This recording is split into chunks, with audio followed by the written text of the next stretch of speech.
Aumento no número de casos de Covid-19 e registros de infecções na sublinhagem PQ.1 em território nacional acendem um novo alerta sobre a importância da carteira de vacinação completa e medidas de segurança e de combate ao novo coronavírus. Sobre essa questão, nós conversamos agora com Karina Calife, que é médica, professora da Faculdade de Medicina da Santa Casa de São Paulo e doutora pela Faculdade de Medicina da Universidade de São Paulo. Olá, doutora Karina Calife, tudo bem com a senhora? Seja bem-vinda, prazer falar com a senhora. Infelizmente, em um momento nada agradável, doutora. Prazer estar aqui com vocês, sempre muito bom compartilhar esse trabalho, né? Um prazer estar aqui também. E, acima de tudo, um trabalho de educação para que as pessoas tenham importância, que a pandemia não acabou e das importâncias de medidas de cuidado, de prevenção. Doutora Karina Calife, a gente vive num momento de certa estabilidade e tranquilidade, a população tinha abolido por completo o uso de máscaras, mas um detalhe importante, o ciclo vacinal não estava completo. Para a população adulta, para crianças, eu queria ouvir sobre todas essas questões, né? A questão do não mais o uso de máscara e, acima de tudo, do ciclo vacinal das pessoas, doutora. Muito bom, Cosme. Veja bem, acho que a primeira coisa que a gente tem que falar é que a gente tem esse processo mesmo nessas doenças infecto-contagiosas, especialmente essas de transmissão respiratória, né? A gente vinha num momento um pouco mais tranquilo, em que o vírus não estava circulando tanto, e nesse momento era tranquilo que a gente pudesse conviver com a diminuição do uso da máscara, né? Principalmente em ambientes abertos, ou seja, onde não tem aglomeração. Claro que nos ambientes fechados, onde você tem pouca ventilação, ao meu ver, isso nunca deveria ter deixado de acontecer. Mas acho que uma das questões mais importantes, Cosme, que você estava trazendo aqui, que é a questão também da vacina. Então, a gente tem sim uma nova onda. Essa nova onda vem da subvariante BQ.1, como você já colocou, que é uma subvariante da Ômicron. E aí a gente tem algumas questões com isso, porque você tem a cepa original, que foi aquela primeira, né? Depois as variantes que foram acontecendo depois daí, e essa subvariante, que é uma subvariante da Ômicron, que foi a variante que mais conseguiu, assim, se viabilizar, vamos dizer assim. Isso é uma questão ao acaso, os vírus vão se mutando mesmo, ao se multiplicar. Então, por isso que é tão importante a gente não deixar ou diminuir essa circulação do vírus, como você colocou. E o que é possível fazer para isso? Primeiro, usar as medidas de proteção que nós já conhecemos, então não tem que entrar em pânico, porque a gente já sabe hoje, de um jeito diferente, porque quando começou a pandemia, do ponto de vista científico, o que é que a gente pode fazer? Então, a primeira coisa é medidas de proteção, que são o uso da máscara, preferencialmente a N95, a PFF2, principalmente em ambiente fechado, transporte público, né, elevador, esses espaços que a gente tem com pouca ventilação. A máscara cirúrgica ela pode ser utilizada, mas aí por períodos mais curtos de tempo em ambientes mais ventilados, né? A outra questão é o esquema vacinal, como você está trazendo, ou seja, todos os adultos, todas as pessoas acima de 18 anos têm que ter tomado as 4 doses da vacina. Então, está disponível nas unidades de saúde essas 4 doses de vacina. Tem muita gente que não completou o esquema vacinal. Fez a primeira, segunda, o primeiro reforço e não foi lá fazer a 4ª dose. Então, isso é bem importante. Algo muito importante também é vacinar as crianças, que é uma população que ficou muito tempo, e elas são grandes transmissores também. E, além disso, a gente teve um número muito grande da mortalidade dessas crianças. Criança é um pouquinho mais complicado, né? Porque a liberação demorou mais, então a gente já tem a liberação na Anvisa, por exemplo, para crianças de mais de 6 meses e mais, mas aí com a Pfizer, e a Coronavac, que a gente tem alguma disponibilidade, mas aí só a partir de 3 meses. Então, a nossa sugestão é essa, são as medidas de proteção e completar o seu esquema vacinal. Já já a gente fala qual é a diferença da vacina para essa subvariante. Então, vamos aproveitar já que a senhora introduziu o assunto, vamos falar da subvariante, a subvariante da Ômicron, né? Todo mundo escalada de vírus. A senhora puder explicar para a gente, porque fica tudo muito confuso para quem não é da área da saúde. Tem um colega nosso que diz que isso é papo de cientista, né? Mas, assim, é importante, é quase uma sopa de letrinhas. Mas de um jeito bem geral, claro, assim, né? Eu poderia explicar de um jeito mais científico, mas assim, para a gente poder entender, É como se fosse assim, existia uma cepa inicial que foi a selvagem, a primeira que apareceu. A partir daí, com a circulação, os vírus eles vão mutando de forma diferente. E tem erros nessa, né, composição do RNA. Então, nessa composição, quando se muda isso, essas mutações chamam-se de variantes. Essas variantes a gente teve várias, que a gente já falou por aqui, já viu, e tem uma dessas variantes, no caso agora, nesse momento, que foi a variante Ômicron, que foi a que ficou mais, é a que se manteve mais, né, que se viabilizou mais. Isso não é porque o vírus é inteligente, consegue, porque é vírus, né? Então, assim, isso é uma coisa que a gente tem que ter em mente, é um acaso, e esse acaso pode não dar em nada clinicamente, pode dar. No caso da Ômicron, ela é uma variante mais transmissível. Dentro da Ômicron foram se desdobrando pequenas mudanças, muito pequenininhas, que são as mudanças que acontecem na proteína spike, né? Então é por isso que é subvariante, porque ela é muito parecida, ela é a Ômicron com pequena mudança, especialmente na proteína spike. Qual é a questão com isso? Esse espaço foi uma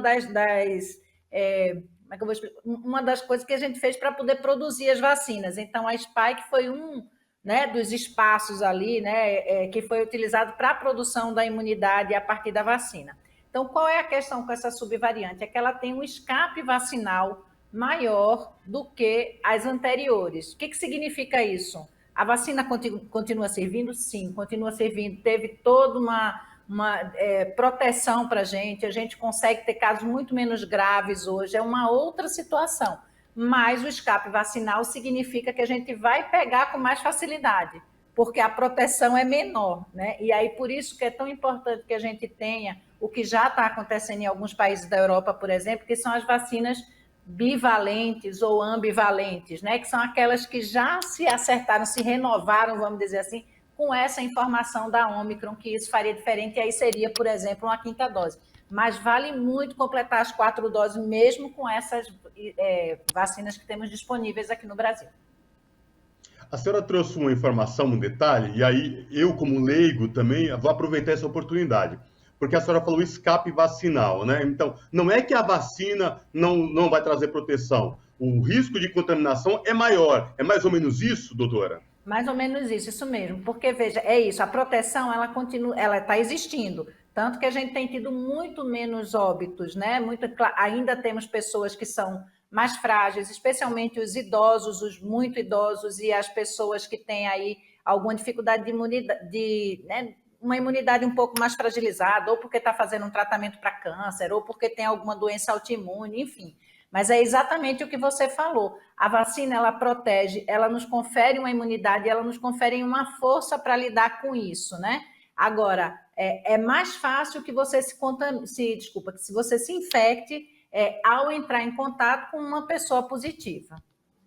Agora, professora, uma coisa que eu quero saber se a gente precisa ficar preocupado com esse termo que a imprensa está tratando da tripledemia. Termo difícil de falar, dos 3 vírus ao mesmo tempo, né? Que seria o vírus da SARS-CoV, do Covid, da influenza e mais um vírus respiratório. Então, isso parece assim um holocausto para quem não é da área da saúde, ter 3 infecções de uma só vez. A gente precisa se preocupar com essa questão desses 3 vírus infectarem simultaneamente alguém? Não, veja, normalmente a gente vai ter uma infecção que se sobrepõe, né? Então, a gente já tem há muito tempo a influenza, tanto que a gente toma vacinas, provavelmente com a Covid vai acontecer a mesma coisa, que são, né, com o SARS-CoV-2, que são as vacinas que se renovam anualmente ou bianualmente, ou seja, que a gente tem que ir fazendo, e a gente vai saber disso ao aparecerem as novas variantes ou subvariantes, né? A influenza sempre teve aqui com a gente, então ela tem momentos que a gente chama de sazonalidade, que é momentos no ano em que elas são mais frequentes. O vírus sincicial respiratório também, que é o outro vírus que você está trazendo, né, que é bem importante, especialmente em crianças, né, mas também em adultos, tal. E também a Covid-19. A grande questão aqui é a gente fazer o diagnóstico adequado. Por quê? Porque você tem alguns detalhes. Por exemplo, se você diagnostica que é influenza, ao fazer, né, um teste, enfim, Você pode tomar o Tamiflu, né? Pode tomar o oseltamivir, e faz diferença. Isso não faz diferença se for Covid, já está comprovado que não tem diferença. No caso da Covid, muito importante a gente ter o tempo de descanso, né? O tempo de repouso, porque a gente tem tido muitos casos de Covid longa, que a gente tem chamado na literatura, que seriam as sequelas ou aqueles sintomas que ficam por mais tempo, e isso é uma coisa bem importante. Então, é importante que a gente hidrate, cuide, tome sintomático, né? E fique atento também para o vírus sincicial respiratório, fique atento à saturação, a todos esses sintomas. Então, acho que não é para desesperar, não, é só para a gente poder estar atento, fazer diagnóstico para também isolar e não passar as doenças de transmissão respiratória para outras pessoas, usar máscara, né? E estar vacinado. Agora, doutora, outro ponto importante, né, que a senhora falou dessas novas vacinas que já vêm preparadas para essas mutações do vírus, confortando mais, trazendo mais imunidade para as pessoas vacinadas, mas a importância de tudo isso, as pessoas, campanhas de vacinação, para que, de fato, vão fazer o reforço completo, o esquema vacinal completo. Por que que o governo, mesmo lá atrás, percebendo que foi tudo aquilo, não se preparou para isso, sabendo que sazonal, que poderia voltar, fazer campanhas, trabalhar essa questão de conscientização para que as pessoas, de fato, completem aí o ciclo vacinal? Por que que nós ainda não aprendemos essa questão, doutora?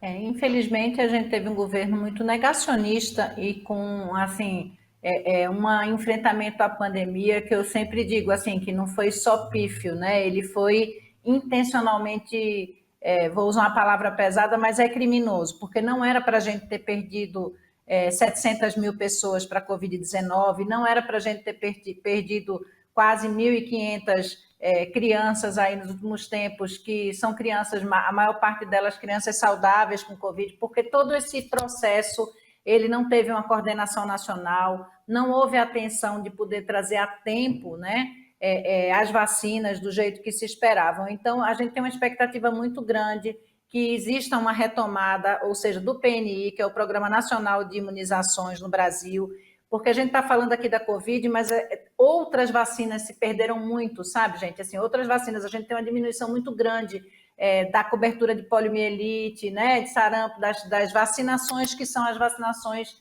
como eu acho que essa coisa meio, as fake news, né, essa postura de questionar a vacina, e as vacinas, gente, elas salvam vidas e elas são fundamentais a esse processo nosso. Agora, uma questão que a senhora já colocou, mas eu acho importante pontuar, é que, no final das contas, a Covid, o SARS-CoV-2, a gente não vai se livrar dele por total, né? A gente vai viver uma vida a partir de agora, mundialmente, a partir dessa realidade que o vírus existe, ele está entre nós e que a gente precisa reaprender a viver com isso e novas medidas. Queria que a senhora pudesse falar, porque a senhora falando é muito melhor do que eu falando. Imagina, mas é perfeita a sua colocação, é isso mesmo. A gente tem que conviver com aquilo que está acontecendo, é o que temos no momento. Podem existir mudanças, o cenário epidemiológico ele muda, né? Mas eu acho que tem algumas coisas bem importantes no que você está trazendo. Então, a gente vai ter que conviver com os momentos em que a gente tem uma diminuição da circulação de casos, e aí a gente pode estar um pouco mais próximo, confraternizar um pouco mais, né? Estar mais podendo não utilizar máscara em alguns ambientes mais abertos e tal, e que isso seja tranquilo. Vamos ter outros momentos como o que a gente está vivendo agora, que é para voltar a usar máscara, preferencialmente máscaras adequadas, né? E a gente tem que entender que o processo é esse. Na hora que está, então a gente tem que dar um passo atrás e usar aquilo que a gente já sabe. Qual é a grande vantagem disso? É que hoje a gente tem uma situação diferente, que é de saber o que é que faz para evitar e diminuir circulação, que são as medidas de proteção que a gente já falou aqui, tanto o uso de máscara como complementar esquema vacinal. Hoje a gente já sabe como faz diagnóstico. A gente diz assim, tem mudança com isso? Mudou o sintoma? Não, os sintomas continuam sendo o mesmo. Mudou o jeito de fazer o diagnóstico, não funcionando da mesma forma. Mudou o tratamento? Hoje a gente já tem algumas referências científicas, técnicas, respostas de medicações adequadas quando é necessário, mas especialmente, né, do repouso, do cuidado, do olhar, do vigiar a saturação e, para quando precisar, algumas medicações que podem ser feitas em hospitais e tudo mais. Então, sim, eu acho que o que você traz é super importante. A gente tem que ter maturidade para aprender a conviver com essa situação, diminuir desmatamento para que não apareçam outras, né? Porque é isso, são vírus zoonóticos. O jeito que a gente se relaciona com o mundo vai interferir na nossa vida. A gente pode achar que não, mas vai. Doutora Karina Calife, vai, Ana, por favor. Não, e na verdade é importante a testagem também, né, professora? Porque se a gente não sabe, a gente acha que é uma gripe, é um resfriado, mas a gente precisa saber do que estamos infectados quando a gente tem algum sintoma, né? Muito importante, especialmente com a Covid-19, porque é essa que a gente tem tido, né? Várias repercussões importantes, né? Então é muito importante que a gente faça o teste. Hoje está muito mais fácil, porque a gente tem o autoteste, né? O teste de farmácia. Em positivando, é importante que você faça, primeiro que comunique, né? Que tem a possibilidade de avisar na unidade de saúde, na UBS, na pessoa que te acompanha, tal, para que esses casos sejam notificados, como você está trazendo. Então, é super importante isso, né? E para que também, se não for Covid, tem uma questão aí que, assim, isso eu acho que é importante a gente dizer, não existe falso positivo para Covid. Seu teste deu positivo e depois negativou, isso não existe. O que a gente tem é falso negativo, ou seja, a pessoa pode estar infectada e ainda não ter virado, né, o teste, ou a depender do teste, da forma que ter feito, ele ser negativo, mas você ter critério clínico, que são os sintomas, e epidemiológicos, que é ter tido contato com pessoas positivas, e a gente pode também notificar dessa forma. Doutora Karina Calife, só para finalizar, e uma dúvida, né, de leigo, de cidadão, por exemplo, eu completei meu ciclo vacinal, as 4 doses já, por exemplo, as 2 primeiras, reforço, mais a 4ª dose de reforço. A tendência é que, já que a gente vai conviver com o vírus do coronavírus, da Covid-19, para sempre agora, teoricamente, que a população vai ser vacinada anualmente. A gente pode pensar dessa forma, está errado, equivocado, que ouvir sobre essa questão. Provavelmente a gente vai ter sim um esquema vacinal que se repete, né? Pode ser anual, pode ser bianual, a gente ainda não tem certeza. O que a gente já sabe agora é que já há necessidade de que a gente se vacine referente à Ômicron, né? E provavelmente a gente vai ter uma coisa parecida com a influenza mesmo, que é uma vacinação anual, porque além de ter a resposta para aquela subvariante específica, hoje o que a gente precisa é ter a resposta para a Ômicron e para as subvariantes da Ômicron. Isso já faria muita diferença, que é a tal da vacina bivalente que eu estou falando, mas também porque diminui a imunidade com o tempo, né? A gente sabe que isso vai diminuindo depois que vai afastando. Então, agora o que a gente precisa, todos nós que já tomamos a 4ª dose, é esperar que a gente tenha a compra que venha do governo, né? Que a gente consiga importar e trazer a vacina bivalente para fazer, vamos chamar de 5ª dose ou um reforço para essa agora, e depois pensar qual vai ser a periodicidade, que provavelmente sim, deve ser anual. A gente ainda não tem isso assim batido o martelo, mas provavelmente será anual, sim. Tá certo. Ainda conversamos com Karina Calife, que é médica, professora e doutora pela Faculdade de Medicina da USP e professora na Faculdade de Medicina da Santa Casa. Professora, muitíssimo obrigado pela participação conosco aqui hoje. É sempre muito esclarecedor ouvi-la. Um prazer estar aqui com vocês. Já estava com saudade, não das questões da pandemia, mas de poder encontrá-los. Um prazer, viu? Até já. A gente também. Abraço. Abraço.